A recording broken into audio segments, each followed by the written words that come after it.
What's up, everyone? It's your lady Amy the Seventh with another episode of Pretty Woman Speaks, and I am so enthused to bring you all this episode. This is my fellow cohort, William Huston Jr., and I had the opportunity to brush past them just a little bit online through our program, which is exclusive and intensive, and I can't wait to get it all done eventually.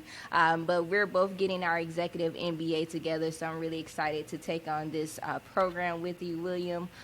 But really what I want to focus on with bringing him on today is he is a CEO and Chief Investment Officer of Bay Street Capital Holdings. It is one of America's top 10 largest black-owned investment firms with assets totaling over $500 million.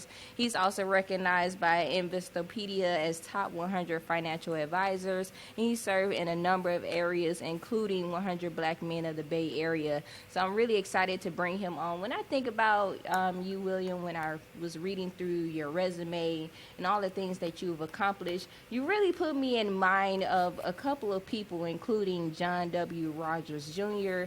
and Robert Smith. And for my viewers who may not know who those two individuals were, Robert Smith really got, I guess, famous in regular people world when he was able to pay off Morehouse graduate student loans. On behalf of the 8 generations of my family who have been in this country, we're going to put a little fuel in your bus. Now, I've got the alumni over there, and this is the challenge to you alumni. This is my class, 2019.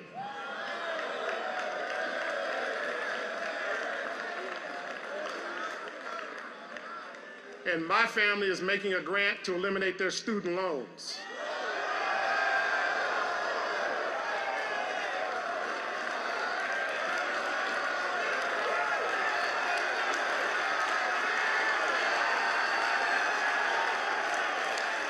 And so everyone realized, oh, he's the America's richest black man through Vista Capital.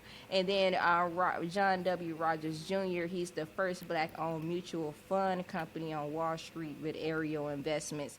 I think I was prepared for that at an early age because my father, who'd been an original Tuskegee Airman and flew over 100 missions in World War II, when I was born, he committed himself to making sure that I was exposed to the stock market at an early age. So when I was 12, he bought me stock certificates instead of toys for Christmas and for birthdays. And at first, I didn't really like that. It wasn't fun getting an envelope under the tree. But he let me keep the dividend checks that would come in every 3 months from the companies that he was investing in for me.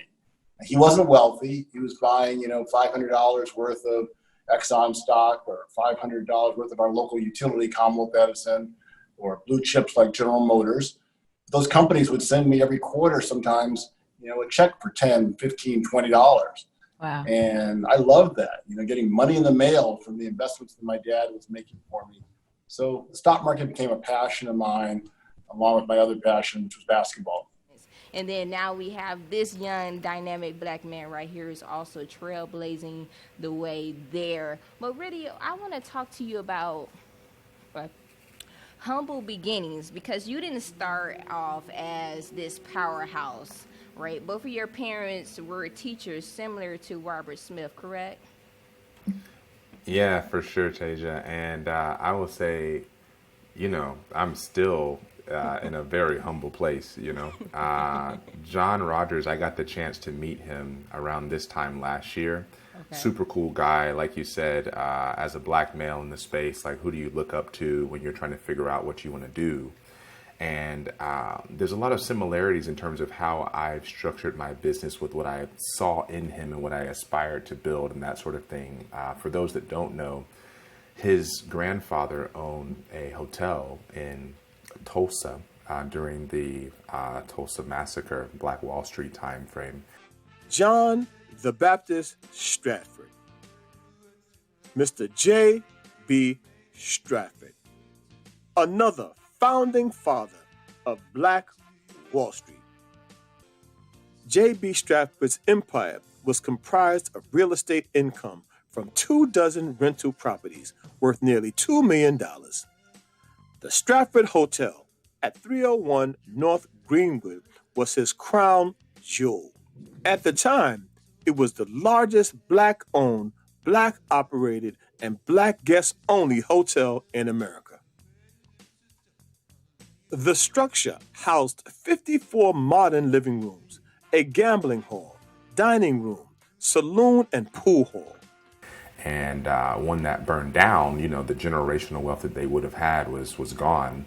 And when he started Ariel, he started that, again, kind of without any meaningful is not the word, without any support from outside capital. It was basically him and his parents that took a shot on him. So seeing that as a young man kind of growing up, trying to figure out like who is an example of someone that can do what we're doing, is, I always sort of like nod my head to him. And I was really fortunate that I got a chance to meet him last year. Robert Smith, we've not met in real life, but he did make a post about myself and our team at Bay Street, basically saying like this is the next generation of Black investors that are supporting the Black community. So again, these guys are going out of their way to sort of encourage and highlight the younger generation that is up and coming. And I'm super grateful to be able to just encourage some folks on your show today, sort of share, some hurdles, some pitfalls, some sort of, you could call them like roadblocks that are along the way, and also encourage everyone that, the path is for many of us is it's not the same for anyone, but it is a lot easier when you've got the right network and ecosystem around you, because it can be a very lonely and very tiresome and very long path to building something without having a lot of people in your corner that are there to encourage you when you need it. Because as you mentioned, there's a lot of just roadblocks that are kind of put in front of us, whether they're sort of spoken or unspoken. So happy to again, sit with you today and walk through what some of that has looked like for me, and help some people see around the corner if they're listening to this later on. Perfect. I'm really glad that you mentioned that some of the two biggest powerhouse in the financial investment worlds for people of color, John and Robert, you mentioned that they were both encouraging. What does encouragement look like tangibly, though, for Black people to convert themselves into multi-generational wealth? Yeah, I think a lot of times it's literally having someone who can give you like straightforward guidance and advice is extremely helpful, because it saves you a lot of time. Like we've got a limited amount of time as people, and as a result, if someone, there's a Bible verse that says you can learn from instruction or you can learn from correction, right? Like much rather, instead of trial and error and you're trying to figure out like how to do this, how to do that sort of deal, you've got someone who's already figured out how to do it, and they say, go that way, And, as you mentioned about resources, it might not be the case that we have the same type of resources or the same access to capital, all these sorts of things. But it is the case that we all have shared knowledge that we can transfer to others. And if we have an approach that is very additive, where I'm saying, hey, Tasia, I can help you see around the corner. I can show you what worked for me, and have a very like the water rises all of our boats type mentality. I think that something that has really sort of helped me just as an individual is having a very optimistic outlook on the people who are for me. My mindset is like, law of large numbers. There's a whole bunch of people on earth, and there's got to be enough of them out there that are for me and my team and what we're doing. There's just a matter of finding them, and having the right sort of network and ecosystem, where instead of it being a closed off situation where like I found my folks, these are for me, I'm not going to share any of my relationships, those you got to find that on your own, and opening that up and saying, hey, if I know someone who's interested in what you're trying to do, being able to collaborate and have a much more sort of open-minded approach to building out a network, doing, everyone's got to do the work. So you've got to be able to perform that sort of like a requirement, I guess you will say. But also being mindful that a lot of relationships, they might turn into something 10, 15, 20 years from today. I've got investors that I've known for almost 2 decades, and 10, 15 years ago when we very first met and did our very first deal when I was very young. I had no idea that that was going to come full circle, 10, 15 years later. And someone would say, oh yeah, I know that guy. Let me follow up with him. Or I know that girl. Let me see how her experience was, and then I'll get back to you, So, when you're younger, you don't really see it like that. And you spend a lot of your time like trial and error and making a bunch of, just sort of like rookie mistakes. But, fortunately, there's another path where you can get the right sort of mentorship behind you that says, hey, not necessarily just purely financial, but real, meaningful guidance to help you mature and to just become a better decision maker in a shorter period of time. You follow? No, I definitely do follow, because what I'm really realizing as I continue on in my career is not so much of what I know or who I know, but who knows me, right? So you're laying the foundation of meeting these people early on for the off chance that it may come full circle later on. And so, but I guess what's familiar to me is when I first started my journey into becoming a TV executive, I had no idea how to get there. Some of my early memories of college was going to my dorm room and crying every night because my family had no connections. There was literally a desert when it came to me being able to find people, that tribe that you mentioned of. I have my story, but where does your story come about with, bridging the gap of finding your tribe? Again, when you come from such humble beginnings, your network is short, it's not there. How do you get there? No, that makes a lot of sense. Yeah, I think, again, just optimistically, I'm a law of large numbers type person, I'm like, throw all the marbles out of the bag and then like go to the one that worked out, like the one that rolled the furthest type of deal, just sort of like see what happens. And, all relationships are different. They're like puzzle pieces. A lot of times you can meet someone and the timing won't be ideal. So you met someone, is great, but like timing in terms of collaborating or doing something together might not be right. And then sometimes you meet someone who's like, it looks like it's really going to turn into something.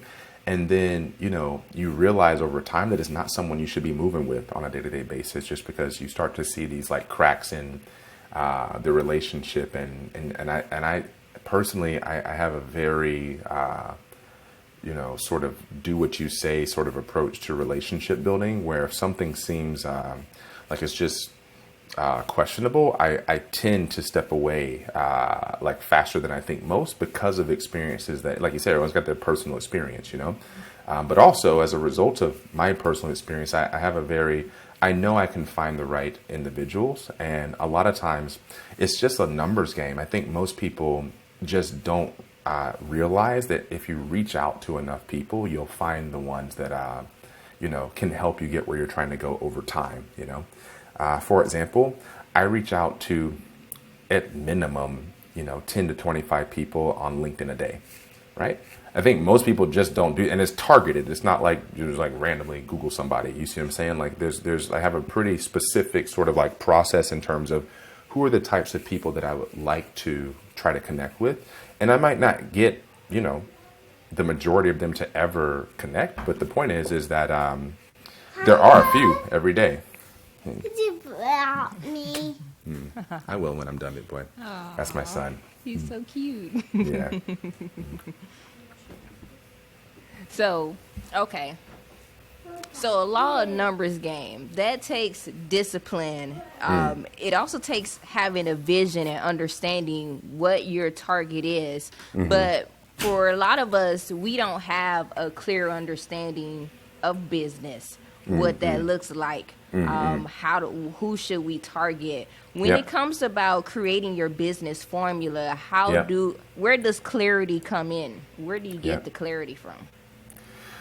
I think some of the best advice I was ever given was to, and again, this is a matter of circumstance. I dropped out of school when I was 19 and started my business, and I didn't finish for like another 12, 13 years or something like that, you know. So for a very long period of time, I had this insecurity that I didn't have a degree, and as a result, people weren't going to work with me because just purely because I didn't have a degree, you know. And so the way I responded to that was just becoming a subject matter expert on a just very small subset of things. I figured like, hey, if I just know this one thing really, really, really, really, really well, then the degree thing will be the degree thing, but like people will need to acknowledge like, hey, look, money's green, this thing is working, let's go like work together sort of deal, right?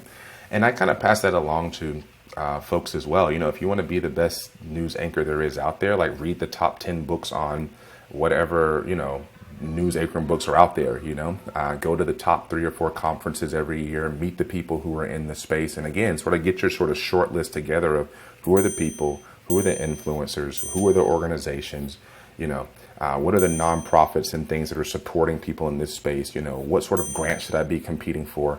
And if you do that over, say, a year period of time, you've read the top 10 books, now you expand that to like read the top 100 books, like at least set the goal. Because if you set a goal of I'm gonna try to read like the top 100 books on this one thing, you know, eventually you're on book like 24, 25, and like people start to acknowledge like Tasia knows more about what's going on than like just most people, you know what I mean?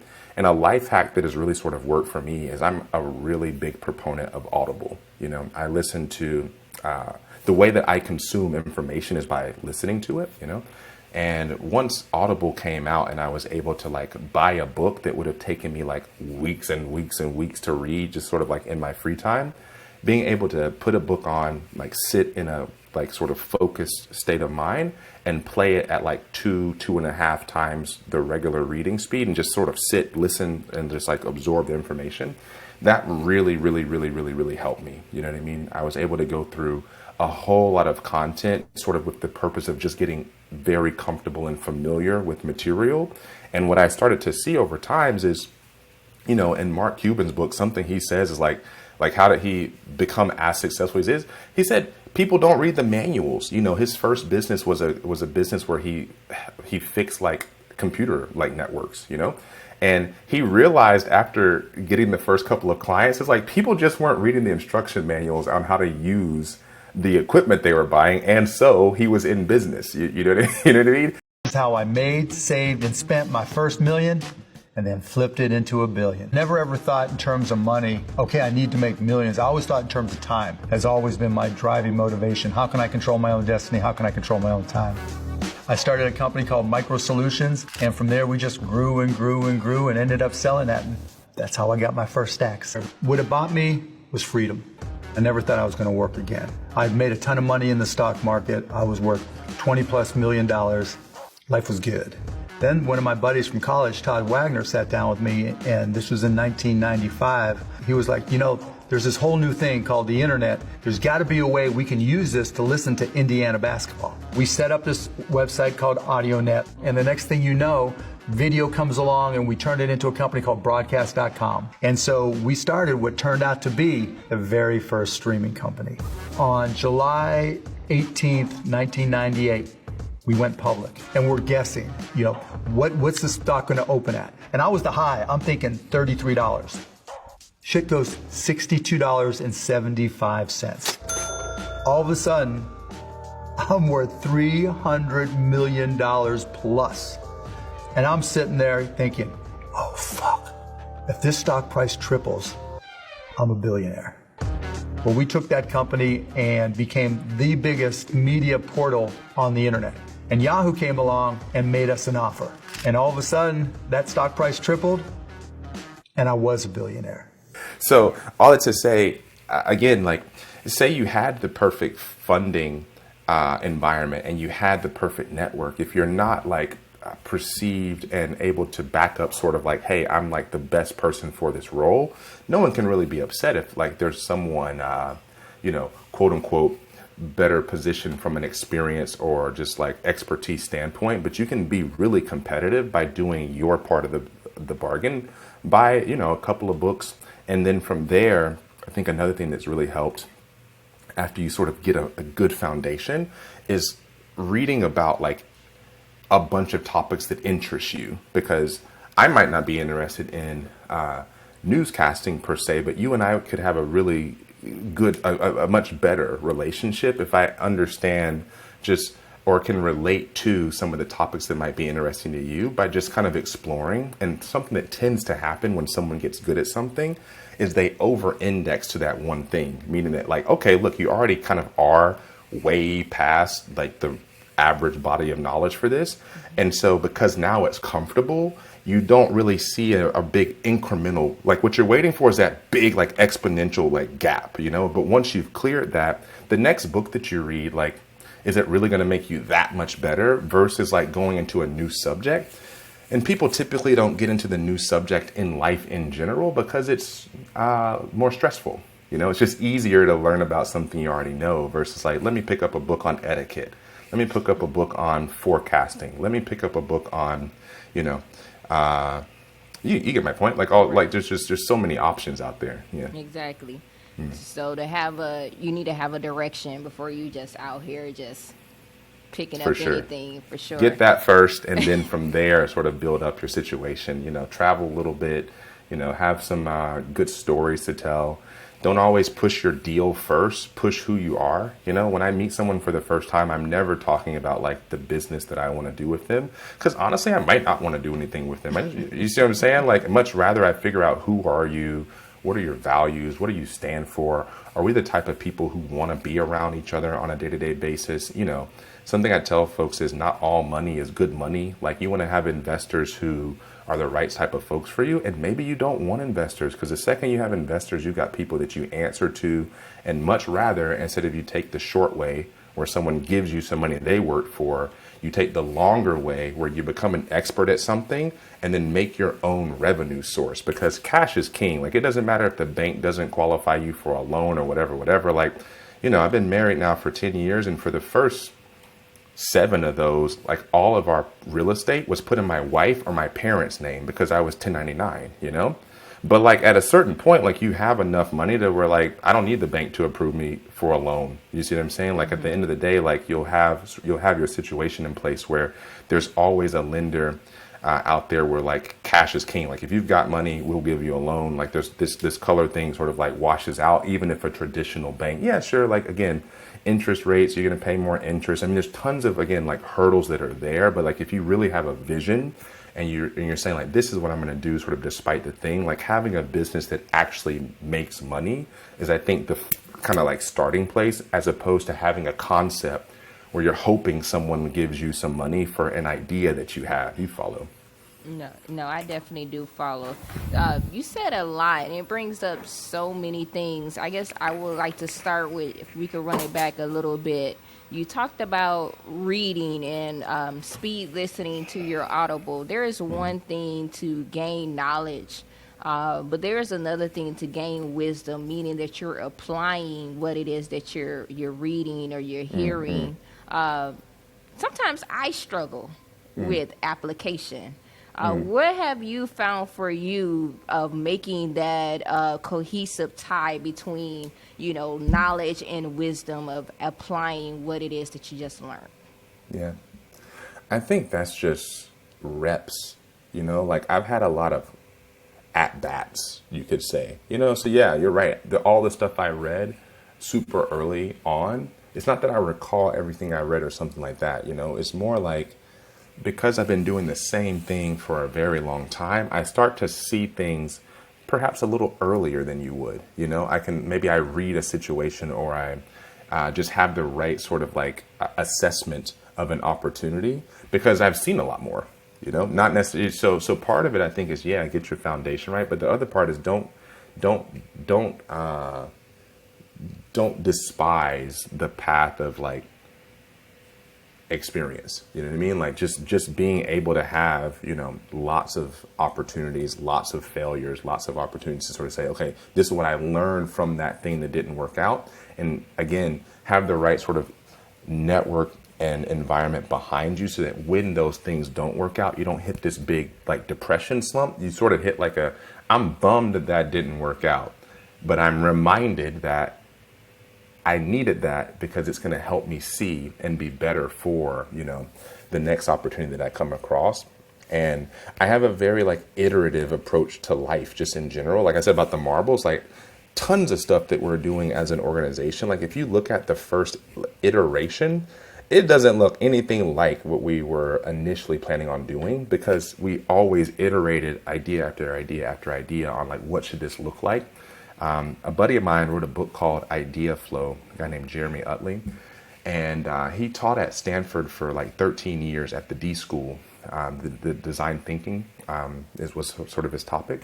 And in the book, he talks about it takes about 2,000 ideas to find 5 that are like commercially viable, big opportunities. So when you hear statistics like that and you say, hey, I got an idea, I'm going to start a business. Like if that wasn't your 2,000th idea, like you shouldn't even be upset. You see what I'm saying? You just like let the, you see what I'm saying? And he talks about, it's a cool book. He talks about organizations that like have this very iterative approach to their business versus ones that sort of like get big and like dinosaur out, that just kind of lost that innovation. And so, having those numbers in your mind, like knowing that, hey, if you have about 2,000 of anything, a few of those are bound to work out. If you're only talking to a handful of people on a year-to-year basis, it's just not enough opportunities, you see what I mean, to get better or to get in front of the right people. Maybe you got in front of the right people, but it was bad timing. Maybe you just weren't prepared for that relationship. And so you need to really get in front of more people and then check back in with them a couple of years later. I got investors right now who I know if I reach back out now, as opposed to when we initially met, I'm better positioned because I've iterated for a couple of years, so I'm not hitting them over the head saying, let's talk week after week. It's like, let me kind of get my situation in order, follow up with them once I know that I'm better positioned, because when I first met, they were able to identify some, points of concern that you have to acknowledge that's reasonable. You see what I mean? Like, you feel me? Yeah. I do. So you mentioned cash is king. But we know that the U.S. dollar definitely is losing its place, its value in the world as it stands now. How, with a lot of people of color already behind the 8th ball when it comes to the generational wealth, where we are, knowing that, our counterparts are nearly 2 times more likely to own their own home. They make 73% more in annual income. Then we have the travesty of people afraid of losing their jobs to AI. With cash being king, I'm really curious as how is this fourth revolution, right? Because I'm calling digital is like a fourth revolution to me. How do people of color get in the game? Because I feel like if we don't get in the game now, the percentage of them holding 10 times more wealth is gonna, scale astronomically during this revolution. Yeah, I get it. There's a whole bunch of, again, unfortunate differences between the black population and the white population. But I think just like you said, with the way that we're going as a planet, globalization is a very real thing. I'm not super concerned about like how much money does the white person have next to the black person, as much as I am genuinely concerned that the country America falling behind because a lack of competitiveness. Do you see what I'm saying? And when you look at, and because of the increased division across Americans, right? So I think America as a competitive country, if our desire as Americans is to be able to remain, in the number one spot as it pertains to global market leader type deal, it's not so much do the white people have this or the black people have that or do the men have this and the women have that. It's more so a real issue of, or what happens with AI. You get my point? Like I could say, yeah, everybody should go how to learn how to program, and they should, the government should make school free for everybody and make, pay teachers more. I mean, there's tons of policy things that you could express, but I think the bigger underlying issue that concerns me is the issue of politically, there's so much, like visible separation between the country, that I don't think is positive. I don't think it's helpful. You know what I mean? And as a black person in the country, I also don't think it's super helpful for, after acknowledging sort of like, hey, here's the landscape, let's do something about it, to continue like banging the white guy over the head and saying it's not fair, it's not fair, it's not fair. Because at the end of the day, like, okay, we've acknowledged that it's not fair. And back to this law of large numbers thing, like if there's some folks who aren't going to be in your corner, it's probably not just because you're black. It's probably because they just don't want to. Do you see them? Like at the end of the day, again, back to like this whole fear factor thing, people want to go the easy route. Like that's all people, not white people, right? It's easier for someone to interact with someone who they're familiar with. 2 black people, I'm familiar with that. 2 white people, I'm familiar with that. Is that racist? I'm not getting into all that. I'm just saying, like, psychologically, do you see what I'm saying? Like, yes. I'm not upset about that. So, and again, kind of back to the point, like you mentioned Robert Smith and all that, like Robert Smith investor base is not a whole bunch of black people. You get my point? Robert Smith business has never lost money before. 22 years running, they've never lost money. People kind of look, you see what I'm saying? Like, I'm not saying they look past it, but his performance speaks for itself. You get my point? And in order for him to get to that 22-year track record, he had to be performing well before he started the business. He didn't just like show up one day and then get this like golden goose sort of opportunity. It was, he prepared day after day after day to be in a position where, his previous work as an engineer allowed him to go into the venture environment with a very engineer mindset. And he put a framework in place that, despite what color he was, led to outperformance. Sitting in your organization thinking about going to do something else, you need to make sure that you are the best skilled in that organization before you do that. Or you spot an arbitrage in the market that you can uniquely take advantage of over a long period of time. But the first thing is you've got to have those skills. I mean, you can say, oh, I'm going to go figure it out, but I think you should figure it out before you leave. And have a very specific design in mind where you can take advantage of that arbitrage, and I like to say not measured in years, but measured in decades. Okay? And then one of the most important things, which I learned in chemical engineering, is you have to keep the ignorant uninformed. Don't tell everyone how to do it. If you spot that arbitrage, go do it, and then build systems and barriers so that not everyone can come into your marketplace once they realize that you're making a fortune.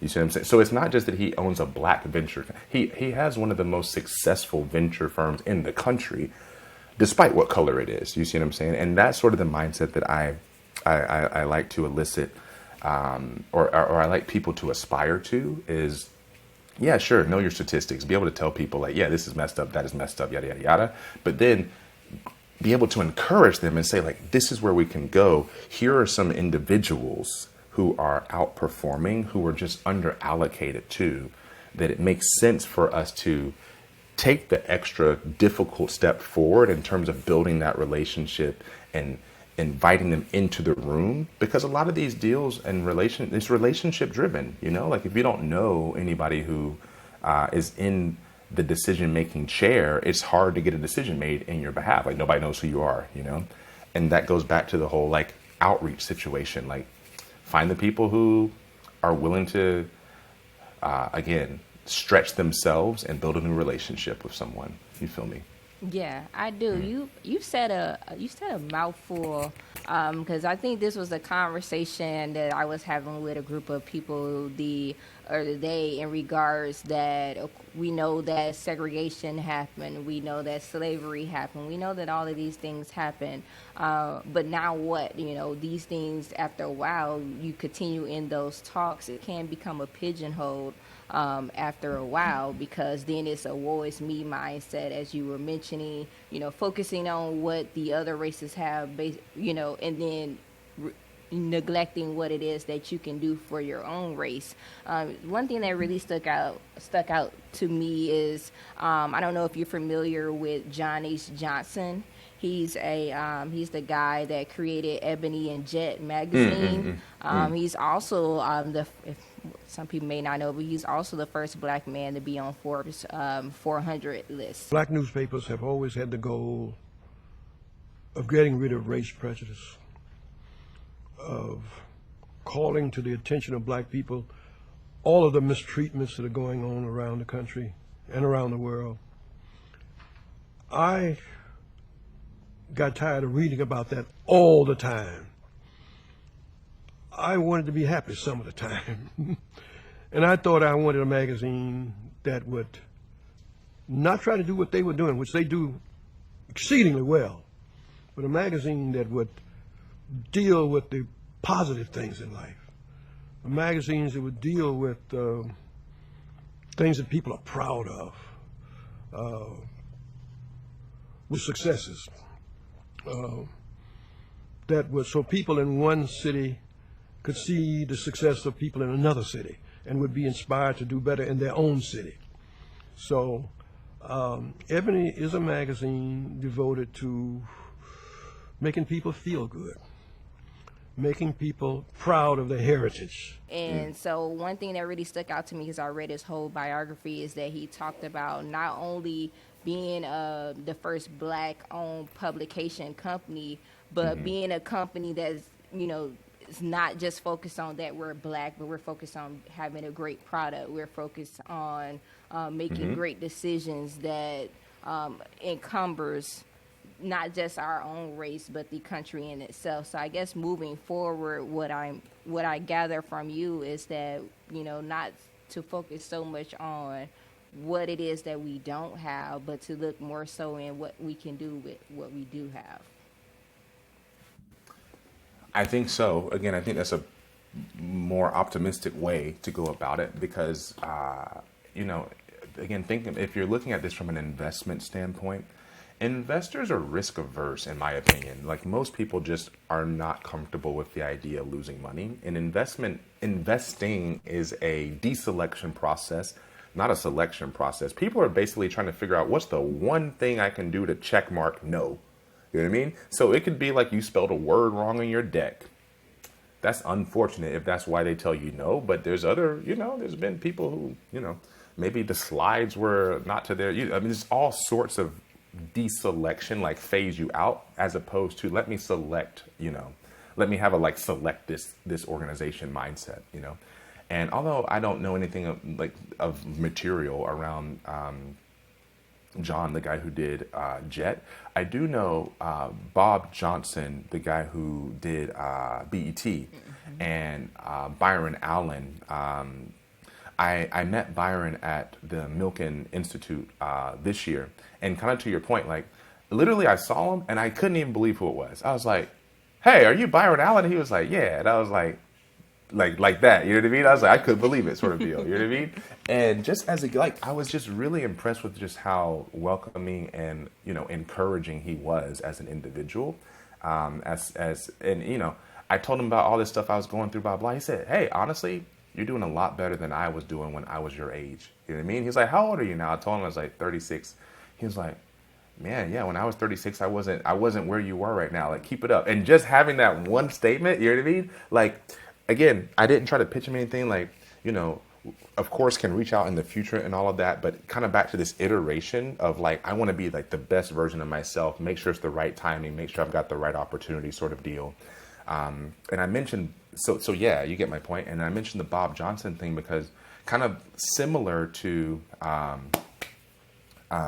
Ariel Investment, John Rogers, Bob was one of the first guys to get into the hospitality space when he sold BET. So he started RLJ Trust, which was another company that we took a serious look at before we really kind of went this path at Bay Street of getting into the hospitality sector and wanting to own and operate these spaces for, you know, the next generation of travelers and for, you know, the community, not just like one group or another, you know. Rest Haven is your key to accessing trophy destinations around the world.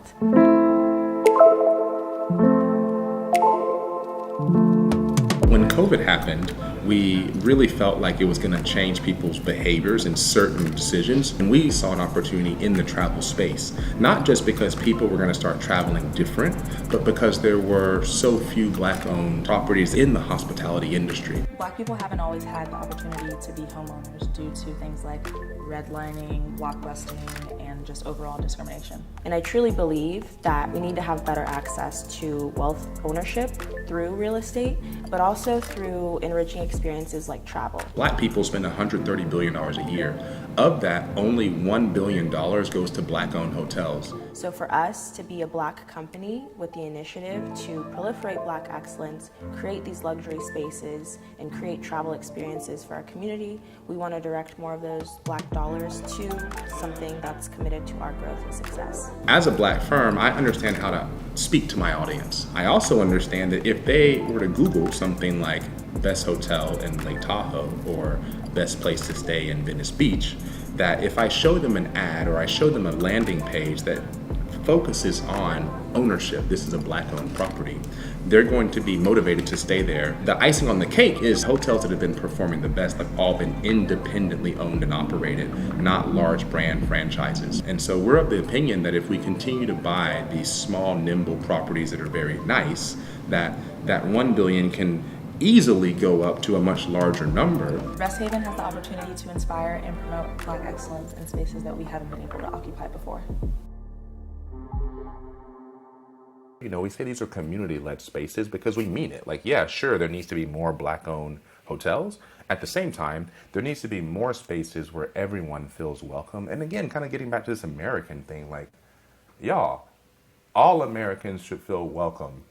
I shouldn't feel more welcome outside of my country. I should feel most welcome at home. Do you see what I'm saying? And so, yeah, there's a whole bunch of stuff we got to fix and all that, but like, let's focus on like the basics, blocking and tackling, so that, you know, it doesn't take, you get my point. We can start with the easy things first. And so that's sort of my mindset. Easy thing first. Speaking of, so you're into, we know that Bay Street Holdings does a number of things, including assessment, management, financial planning, all of those things. But you're also saying now you're moving into hospitality and investment. I mean, that is, to me, a world that is foreign for the average American, since we're here with it. Mm-hmm. How do, let me see how I could frame this question in a way that makes sense. For right now, if I wanted to get into investing in hotels, what would you say would be some of the early stepstones that I could make for myself to even be considered to buy a hotel?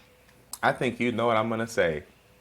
What's that? I think you know I'm going to say, read the top 10 books on Look at you, the top 10 books. Yeah. I mean, you should. You shouldn't make an investment in something that you don't understand. Like, kind of getting back to just like, you know what I mean? So whether you were trying to buy a hotel or whether you were trying to buy a house or whether you're trying to flip a house or whether you're trying to buy a, you know, start a Turo business, for example, you know, or start an Airbnb. There's 10 books on like how to set up an Airbnb business. There's 10 really good podcasts on it. There's 10 really good YouTube channels on it, you know? Education. And in this age, like, yeah, I mean, like, you don't have to go to school for that. Like, there's 10 good books on setting up an Amazon business. There's 10 good books. You see, I'm like, there's just there's so much information.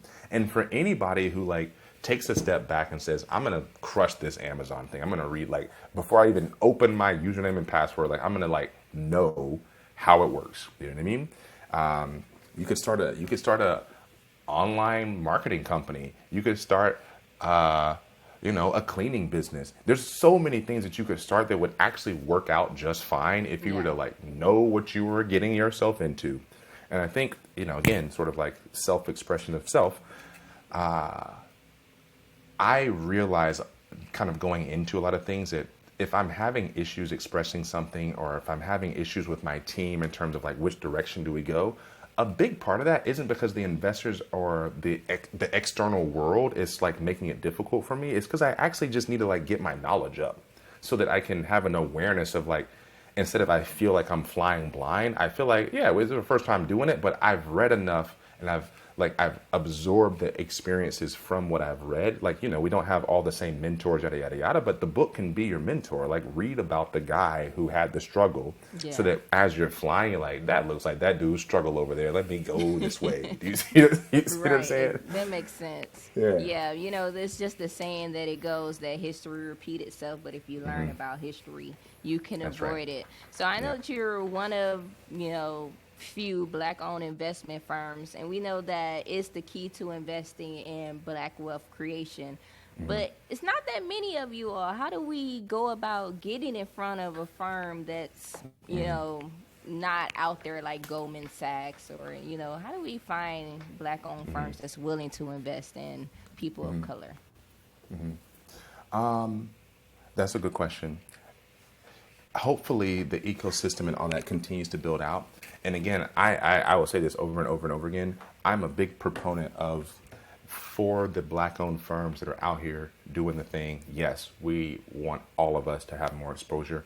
At the same time, if there is a black person that is working at Chase Bank, right, biggest bank in the U.S., right, does it mean that they should leave Chase and start a black-owned bank? I honestly don't think so. I used to think that when I was like 19, 20, 21. Like, why would you work there? Like, they're not paying you enough, and you could, that's the sort of stuff, you know, get the wrong mentors, get the wrong advice sort of deal, you know? So you think that you are a superstar, you can go out and do all this stuff by yourself. One of the biggest mistakes I made, though, was dropping out of school and starting a business too early, right? And I recognize that now that I'm older. When I was younger, though, I had too much hubris. So I was like, well, I'm really smart. Like, this, I don't need to do that. Like, I'm going to just go do this on my own. And perhaps that could have, you flip a coin. It could have worked, could have not worked, you know?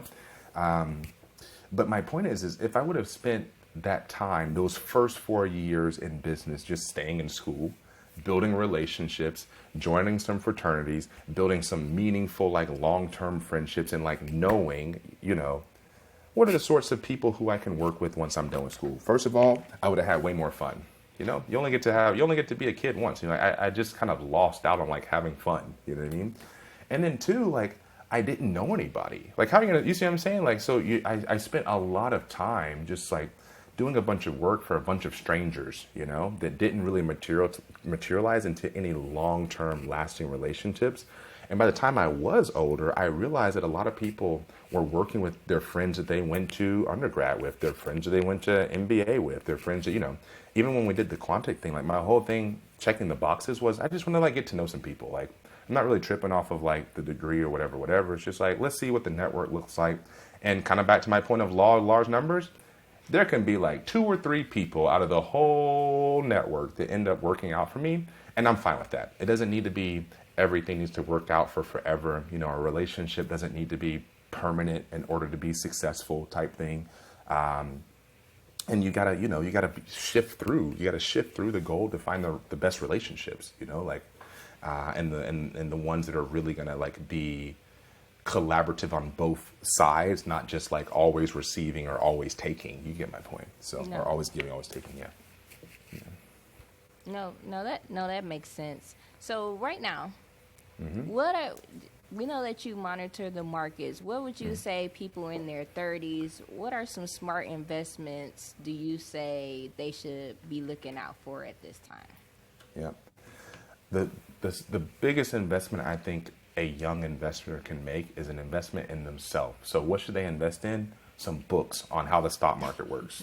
Right? I'm serious. I mean, honestly, people tell you like buy some, like if I tell you to buy some stocks, like says who? Like you need to know what's going on. Do you see what I mean? And I'm really like a big proponent, like you need to know what's going on. Like do your own sort of like research, you know, and know what you're getting into. Because if I tell you, you know what you should do is go buy some oil stocks because when there's a war, like oil goes up, or go buy some defense stocks. Says who? Like William just said that because you listen to me because I just said it. Like go actually read some books and figure out like, you know, what are the best practices over hundreds of years of doing this from the best people in the industry who have done it. Do you see what I mean? Yeah. And then you don't have to take my opinion for it. You'll be informed so that when you're hearing something on the news, like this is what's going on in the world, you'll be able to say, okay, this is what I read. I'm going to apply what I read and see how that works out. And back to this whole experience thing, you know, you're going to get little check marks of experience. And eventually you've got this, you know, realm of experiences that you can rely on as you go into a decision that you've not made before. You've kind of got those resources of like, I read this stuff, I experienced this is what the outcome was, I think this is what this is going to look like moving forward. And in terms of investing, in terms of what should you invest in, the best thing to do, get a financial advisor. And people who put a financial plan on paper end up with 3 times the net worth as people who don't get it written down. Right? And so what should you invest in? Like, I mean, first thing, let's like write down what you're trying to do. Like invest in what are your goals actually, so that once you have those goals, you end up with the bag, as opposed to, I'm going to just buy some stuff on my Robinhood account today and sell it tomorrow. Like that's just not a very effective, well, it might be effective for a short period of time. You get my point? Like maybe I know people who got lucky with GameStop, like made hundreds of thousands of dollars on the GameStop thing. Are they like retired? No, they didn't have there was no like meaningful plan in place. Do you see what I'm saying? Okay. And so I know guys who like really hit the crypto thing like really well. It's like 7-figure well. You know what I mean? And are they retired? Not necessarily. You see them like, no, the answer is no, they're not. Because of what? Not just lack of experience. You see, like you got lucky, and getting lucky. It's kind of like why the lottery winners always like end up broke. Part of it is just lack of experience, not having an awareness of what to do, not having a plan, overspending, under budgeting. You see what I got going on. Yeah. So yeah, general best practice. Yeah, sure. Save as much as you can. Live based on what you have earned after you've saved. Don't save after you spend. You get my point? I'm going to max my 401k when you get your job at this new spot in Toledo. I'm going to max my IRA. I'm going to max out my HSA. And then after you've done those things, I'm going to put a couple $100 away for my brokerage account. And then do your food budget and your, rent budget, yada, yada. Do all that after you've said, this money I'm going to put away. Because back to the point of like, decision making, if you've got cash, your level of opportunities expands because you got options. I got money. I can do this or I can do that, but my decision isn't restricted by the resources that I personally have. Even if I do need other investors, I can at least go to them and say, this is what I've got. So I'm not just relying on what you've got. You see what I mean? No, I got you. So I know that you said to get a financial planner, but we know for as far as people of color, we're not plentiful in there. What does it look like going about finding a trustworthy financial planner? What does that look like? So there's a few thousand African American, they're called CFPs, certified financial planners. They're out there. You do got to do some Googling up for sure, They're all on the CFP, website and all of that. There's an organization called Quad A, the Association for African American Advisors. They're going to have a database of all the certified financial planners that are sort of in the U.S. So if you're looking for someone in Ohio, you can find that. If you're looking for someone, who's got an expertise in real estate, you can find that, like all that sorts of stuff. Even at Bay Street, like I'm not a CFP, like our CFP is a gentleman named Ekene Anyagafu. And again, that's sort of like his wheelhouse. That's his specialty, is what he's really good at doing. And before we invest any money for any client, the first thing they need to do is put a plan in place, And often I would say from there, the reason why it's good to get a financial planner is because unless you're an investment professional, even then you should have a financial planner because you've got the bias of like your own decision making. But the best thing that most people can do to kind of get their situation further along is focus on their career, right? So if you get this job in Toledo and then you focus on your career and then you get promoted, like it's a lot easier to double your salary than to double your investment returns. And that's going to remain the case for a pretty long time. It's a lot easier to go from 100 to 200K, 200 to 400K, 400 to 800K than to have a $10,000 Robinhood account and try to make $100,000. Right? That's really difficult to do. Like, much more you focus on getting better at your career, becoming a subject matter expert in your career, being paid more to do the work that you enjoy and love doing, right? And then allowing the money that you're saving to grow and compound over time. Like that is a much more less stressful, I can sleep well at night type approach to kind of getting your situation right. Okay.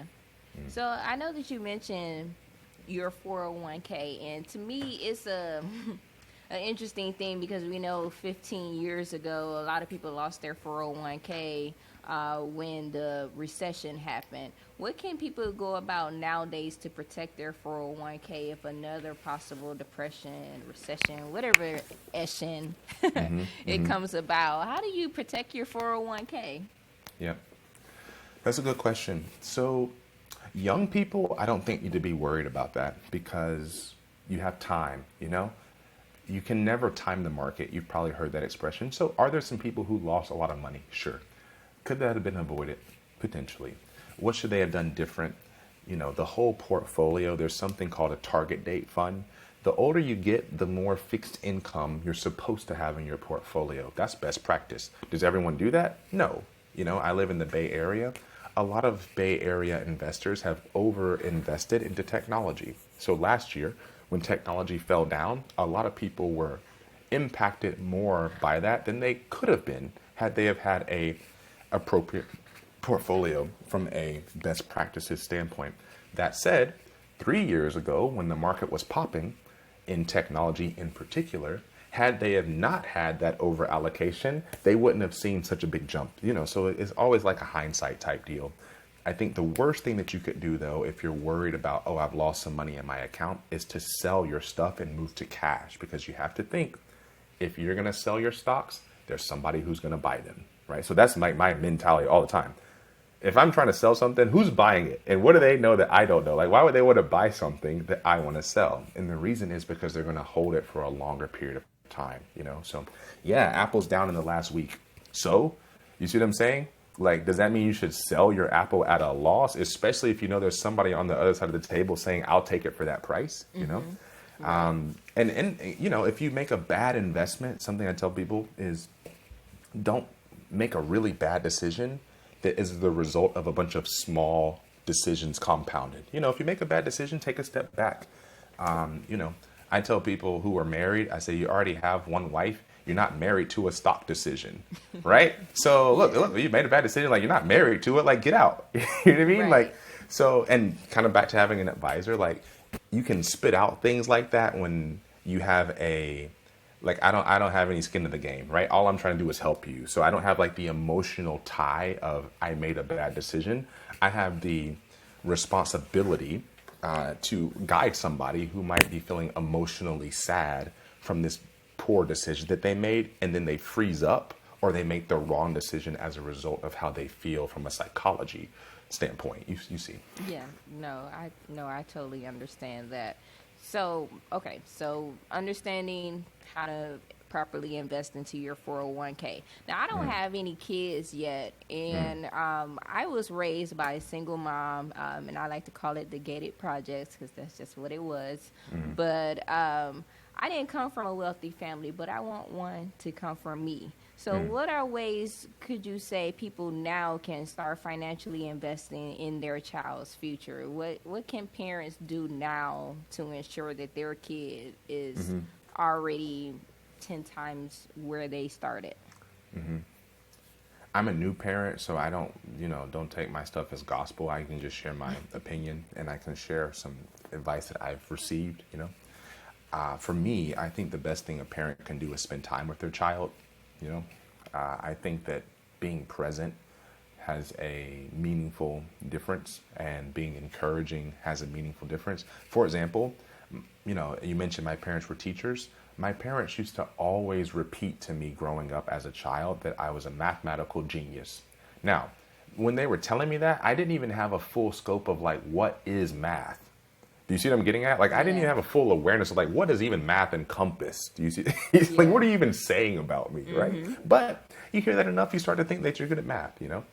And I don't think it's a surprise that I'm in an industry that deals with a lot of numbers, because I was always told growing up, you're really good at math, you know what I mean? And I was always told that I would be the first black president. My parents used to just really kind of feed that into me, like, you're gonna be the first black president, you know? And before Obama was president and all that, like, I was running for student body president win or lose, like I was running. Why? Because my parents said I was gonna be the first back player. I gotta like get my reps. I gotta get like I gotta You get, gotta get you your know what I'm stripes saying? in. Right. You know what I'm saying? So all that to say, and if you go, I don't know if you've ever been to any of these like political like contributions and fundraisers and things like Yeah. that. Just go one day and then ask people, hey, anybody in the room, raise your hand if you participated in like school what is that stuff, like school government project. And so many people who are now present day doing that sort of stuff, like they were the presidents of their and secretaries and vice president, so there's no, they're just following this path that was sort of kind of instilled from the beginning. So people always joke that they like everybody knows my son because he shows up. There's so many cameos of him, and I don't realize like the open door policy that sort of exists where like there's no sort of like closed offness. And I think my hope is that leads to a relationship with him and any other kids that we end up having, where the knowledge and the expertise and the resources and experiences that I have can be passed on to him in a healthy way, as opposed to like the negative way where it's like the parent and then like they're at odds with their child who kind of feels like they don't understand them or relate to them or appreciate them or whatever. I think a lot of that can be resolved with just like genuine time being spent with your kids doing things that you both enjoy. You feel me? No, that definitely makes sense because you can't get that time back. Yeah. And a lot of children, I know for myself, discipline really came from watching my mother be disciplined in her craft as well. Right. As we get ready to wrap this up, I really want to address, because you talked about the law and numbers game. That was a really big deal for you when it comes to your decision making. But I did a little research on you, and what I also found out was that a lot of things that when it comes to your decision making, it deals with God. And I really want to talk about how do you use God in your decision making, and clarity. 'Cause you playing a high stakes game. How does tapping into your higher source helps you in that? Yeah, thanks for asking that. My walk with the Lord has been humbling, and seeing God as a father has made a major impact on my life. I didn't really see him as a father figure or know him as my father for a very long time, too long. And when I started Bay Street, a real concern that I had was the guys that I knew that were in the industry were very rich. And, I had a real fear of I'm going to get rich and lose my salvation, and I didn't necessarily know why I was being drawn to start this sort of business, and so it was something I struggled with. The first 2 years of Bay Street, I didn't attempt to really focus on the business. I spent a lot of time, like you said, reading my Bible.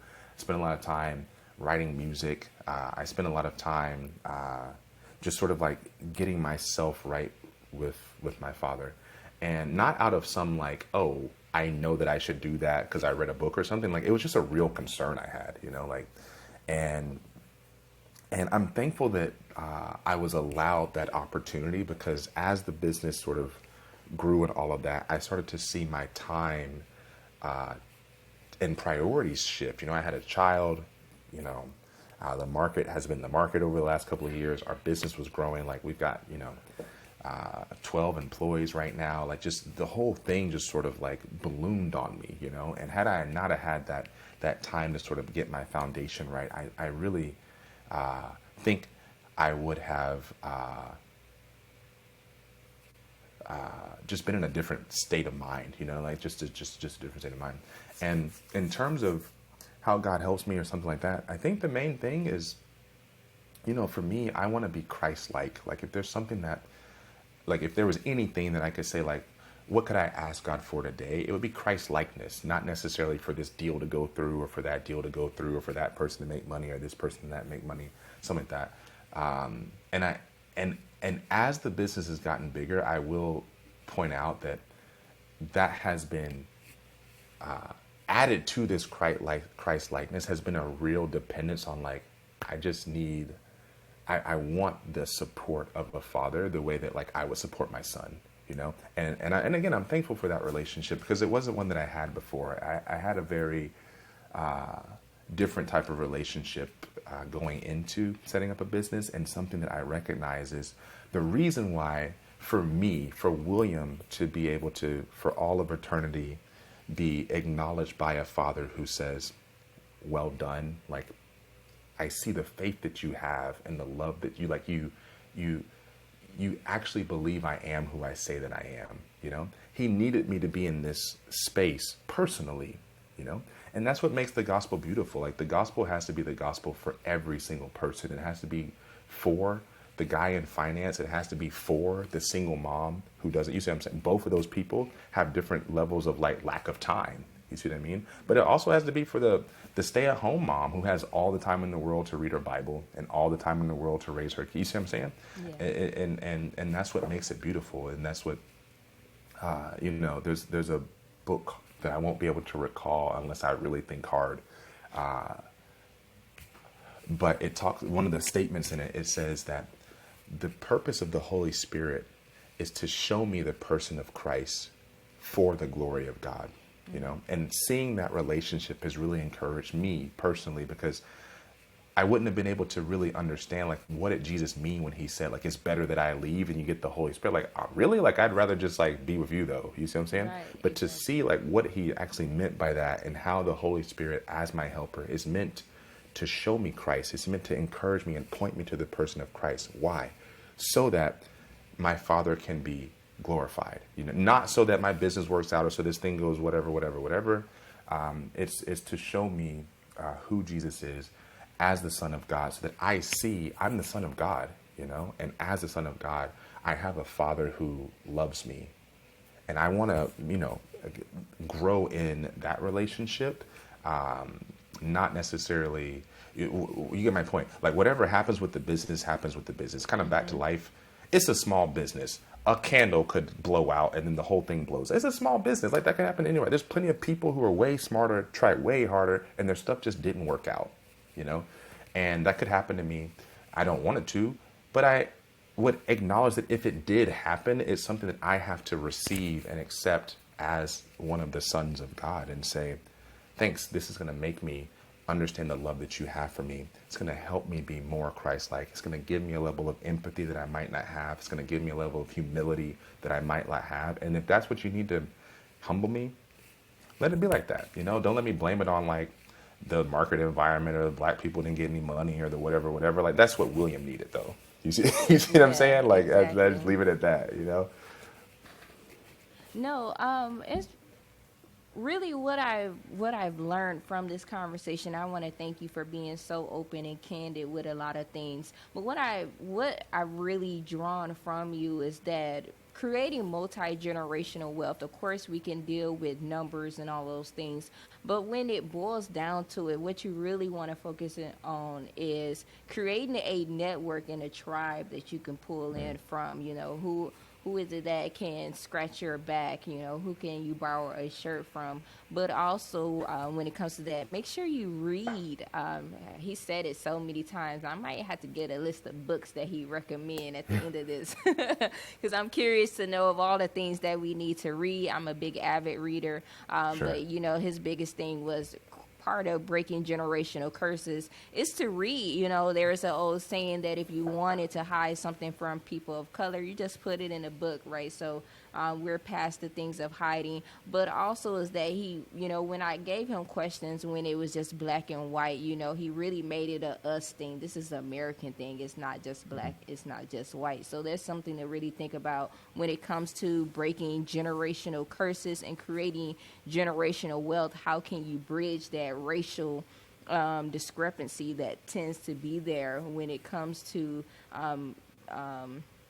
closing in on that racial gap? But the last thing, you know, first at the end of the day is to have God in your life and to be thankful for all the things that comes about. So I really want to thank you, William, for giving us a wealth of just knowledge and gems, and sharing your faith with us in your journey. Before I do wrap, is there any last thing you would like to say before I close? No, thank you so much, Tasia, for putting it together. I'm really grateful to meet you. And as I mentioned, hope that it's able to encourage some people along the way. Really appreciate you. No, for sure. If anything, you encourage me. There's a lot of questions I asked really just came from me myself. So I truly appreciate. As always, Amy the 7th airs each and every Monday at 7 p.m. Eastern. You can follow, and learn more about me at TayHarborStudios.com. And before I do go, where can we follow you? Learn more about Bay Street. We want to join your financial services. Where's your plug? That's hilarious. Yeah, it's just BayStreetCapitalHoldings.com. I do have a LinkedIn. That's basically the only social media, if you can call that social media. I use it for work. But yeah, the team is great. I really want to kind of promote them. Yeah, sure, I'm the guy who started it, but my team is awesome. Like, we wouldn't have anything if it wasn't for a team of people who believe in the same vision. Like, you really got to get a group of people who say, let's all go that direction together. You can accomplish so much more when you've got, a group of people who are really excited and passionate about seeing something kind of come from start to finish. So yeah, all this to say, really, really appreciate the opportunity. Really thankful that you and I are in this class together, and looking forward to moving through life. For sure. Thank you so much, William. Again, this is Amy the 7th with another episode of Pretty Woman Speaks. This episode airs each and every Monday at 7 p.m. Peace and love, everyone.